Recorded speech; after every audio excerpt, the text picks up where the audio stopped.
이것도 상당히 어려운 문제입니다. 제가 이 매트릭스에서 경로 문제를 봤을 때 이게 가장 어려웠던 것 같아요. 제가 본 바로는. 이거보다 더 어려운 문제는 아직은 못 본 것 같은데 이게 가장 어려웠었거든요. 매트릭스 형태에서 경로 문제가 나온다면 어느 정도 어려워질 수 있는가, 그런 거를 본다는 의미 정도가 있을 수 있을 것 같고요. 이런 문제도 있다는 거 간단하게 소개시켜주는 정도의 의미를 생각하시면 될 것 같아요. 해커랭크라는 사이트가 있습니다. 해커랭크. 한때 여기서도 대회가 많이 열려서 사람들이 많이 참가했었는데 몇 년 전부터는 대회를 안 열어서 사람들이 여기서는 거의 다 빠져나간 상태예요. 거의 이제 코딩 인터뷰 준비하는 사이트, 그 정도의 의미로 이제 많이들 쓰는 거고, 이 해커랭크에서 위크 오브 코드라고 있었는데 일주일간 문제가 매일 하나씩 오픈이 되면서 푸는 그런 코딩 대회 같은 게 있었는데 위크 오브 코드 35번째에 나왔던 겁니다. 이 문제는 뭐냐면 첫 번째 줄 아무 데서나 출발하고 마지막 줄 아무 위치에서나 끝나도 되는데, 얘는 왼쪽 오른쪽도 마음대로 왔다 갔다 해요. 그리고 한번 딱 내려가면 다시 못 올라와요. 그 줄에서 왔다 갔다 할 수 있어요. 그런데 한 번 지나가면 거기에 있는 값을 더해놓고 다시 그 값을 0으로 만들어요. 그러니까 한 번밖에 못 더하는 거예요. 왔다 갔다 한다고 해서 계속 값이 더해지는 건 아닙니다. 그러니까 왼쪽 오른쪽으로는 마음대로 왔다 갔다 하다가 이무 위치에서부터 출발해서요, 왔다 갔다 하다가 한 줄로 딱 내려가면 거기서부터는 또 왔다 갔다 하다가 이무 위치에서 또 한 줄로 딱 내려가면 또 왔다 갔다 할 수 있고, 또 거기서 한 줄로 딱 내려가면 거기에서 또 왔다 갔다 할 수 있는 거예요. 그리고 끝나면 돼요. 그랬을 때 가장 썸이 큰 경로를 찾는 거예요. 그때 값. 이 경우라면 이렇게 가는 게 가장 크다고 그래요. 이렇게 1, 2, 3 갔다가 아래로 내려와서 마이너스 1로 내려와서 오른쪽으로 갔다가 다시 3으로 내려와서 여기서 이렇게 1, 2, 3 거치고 이렇게 가는 거. 이렇게 가는 게 가장 경로의 썸이 크다고 합니다. 요거를 그대로 이제 코딩으로 옮기려고 하면 먼저 떠오르는 게 있어요. 카데인스 알고리즘이에요. 왜냐면 각 로우에서 일정 영역을 선택하는 문제하고 똑같거든요. 일정 영역을 선택하면 되잖아요. 왔다 갔다 할 수 있다는 얘기가 사실은 그거거든요. 일정 영역을 선택한다는 문제거든요. 일정 영역을 선택을 했을 때 맥스가 되는 영역을 선택하는 거, 그게 카덴스 알고리즘이었잖아요. 구간 썸의 최대값을 찾는 거였죠. 그럼 카덴스 알고리즘을 해가지고 찾으면 되는 것처럼 보여요. 그런데 카덴스 알고리즘만으로는 해결이 안 돼요. 일단 왜냐면은 이렇게 공통 부분이 있어야 돼요. 위아래가 공통적인 게 있어야 돼요. 그러면 일부러 여기를 공통으로 가는 경우, 여기를 공통으로 하는 경우, 여기를 공통으로 하는 경우, 여기를 공통하는 경우, 여기를 공통하는 경우로 해가지고 카덴스 알고리즘을 돌리면 되는 거 아니에요? 이렇게 생각할 수 있거든요. 근데 그게 쉽지가 않아요. 한번 예를 들어보죠. 이 경우를 한번 생각해 봅시다. 지금 여기를 공통으로 생각을 한다고 했을 때 사실 여기서 최대 영역은 이거예요. 요만큼이에요. 그래서 여기는 어떻게 되죠? 여기가 5가 되겠네요. 5가 된단 말이에요. 그런데 실제로 계산해 보면 여기까지 확장하는 게 가장 좋은 방법이에요. 여기를 공통으로 묶어야 되거든요. 그러니까 카덴스 알고리즘은 여기를 공통분모로 묶었을 때 최대 영역을 여기로 계산해버리고 끝나버리거든요. 그렇지만 여기까지 확장해서 여기서 내려가는 경우가 최종적으로 계산해보면 가장 커요. 카덴스 알고리즘은 무조건 영역이 큰 것만 계산하기 때문에 그게 계산이 안 되는 거예요. 마찬가지 오른쪽에서 오는 경우도 마찬가지고요. 그러니까 항상 구간의 썸이 큰 영역만 선택하는 게 아니라 그렇지 않은 영역까지 확장해 나가야 해요. 확장해 나가야만 제대로 된 결과를 찾을 수 있어요. 오른쪽에서 왼쪽도 그렇고 왼쪽에서 오른쪽도 마찬가지죠. 결국에는 이 공통 셀들을 묶어서 처리하는 게 아니라 어떤 특정 셀 기준으로 했을 때 어떤 선택을 하는 게 최선인지를 결정해야 돼요.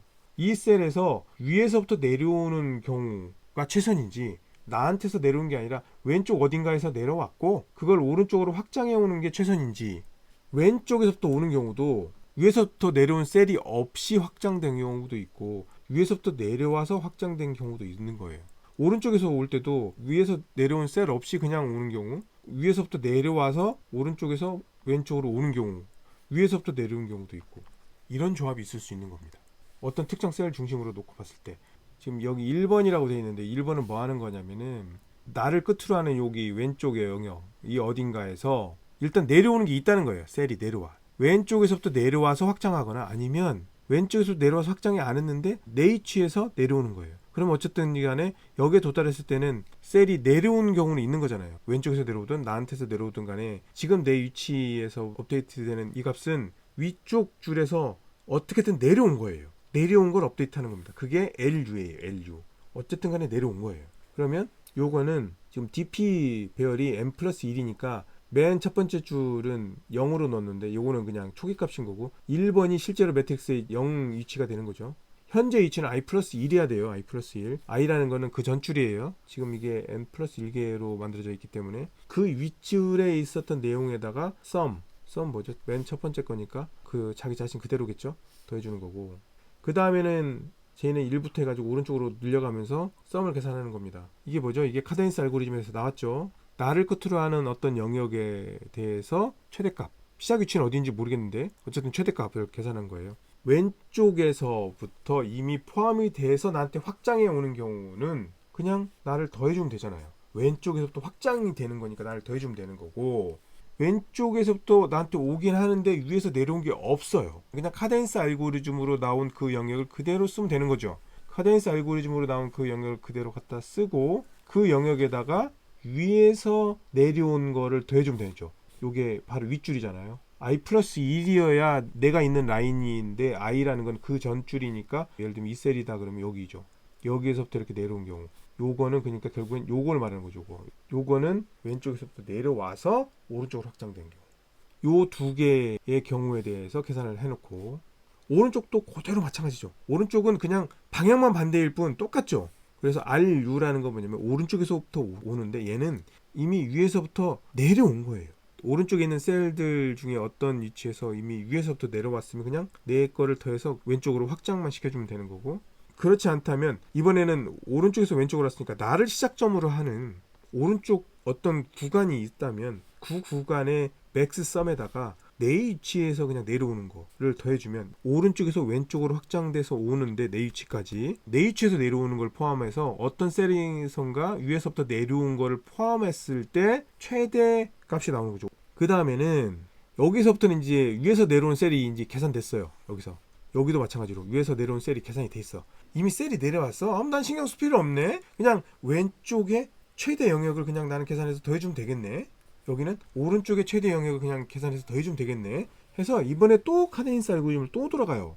이번에도 돌아가면서 3위치니까 왼쪽에서부터 카데인스 알고리즘을 적용해서 나를 끝점으로 하는 최대 영역에 나오면은 이번에는 오른쪽으로 위에 줄에서부터 내려온 어떤 최대값을 포함하면 되잖아요. 그러면 오른쪽으로는 이미 위에서부터 내려온 값이 내 위치에 돌아서 최대값이 계산이 돼 있고, 왼쪽으로는 카덴스 알고리즘의 최대값이 이미 계산이 돼 있으니까 이 두 개를 더해요. 이때 더하고 나면 내 셀이 두 번 더해졌잖아요. 그러니까 하나를 빼주는 거죠. 왜냐면 나를 이쪽으로도 포함하고 이쪽으로도 포함했으니까 두 번 더해졌으니까 내 셀 위치에 있는 값만 하나만 더 빼주면 되는 겁니다.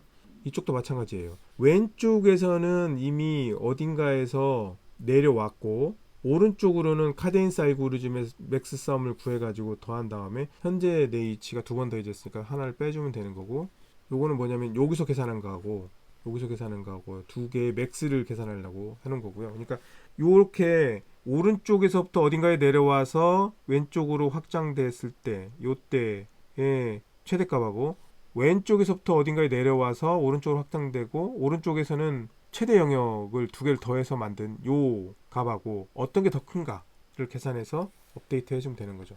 이렇게 하면 모든 경우가 다 커버가 되는 거죠. 그렇게 했을 때 맨 마지막 줄에서 최대값을 리턴해주면 됩니다. 휴, 좀 어렵긴 한데 뭐 이런 방법도 있다 보시면 좋을 것 같고요. 코딩 인터뷰에서는 절대 이런 식의 문제는 나오지 않습니다. 이렇게 어렵게는 나오지 않으니까 뭐 PS 같은 거 좀 더 깊이 있게 공부하고 싶은 생각이 있으신 분들을 위해서 소개를 드렸습니다. 이 영상은 몇 주 전에 녹화가 됐던 건데 그 사이 틈틈이 편집을 해오고 있었거든요. 마지막으로 정리하다가 이 타임 컴플렉시티가 잘못됐다는 것을 발견했어요. 그래서 좀 정정을 하려고 추가 녹음을 하고 있습니다. 여기는 ON의 3승이 아니죠. 밖에 룹이 n번 돌고 안쪽 룹이 전부 다 n번 돌기 때문에 실제 타임 컴플렉시티는 ONM이죠. 이 부분 정정 드리고요. 이렇게 어려운 문제들은 여러 가지 알고리즘들이 또는 여러 가지 아이디어들이 결합된 형태가 많이 나옵니다. 이 문제에서는 카데인스 알고리즘하고 좌우에서 확장될 수 있다는 이런 생각들이 결합이 돼야 되고요. 또 위에서 내려오는 것도 고려해야 되고, 이렇게 여러 가지 상황들을 고려를 해야만 풀 수 있는 문제였습니다. 자, 그럼 다음 시간에 더 좋은 내용으로 찾아오도록 하겠습니다.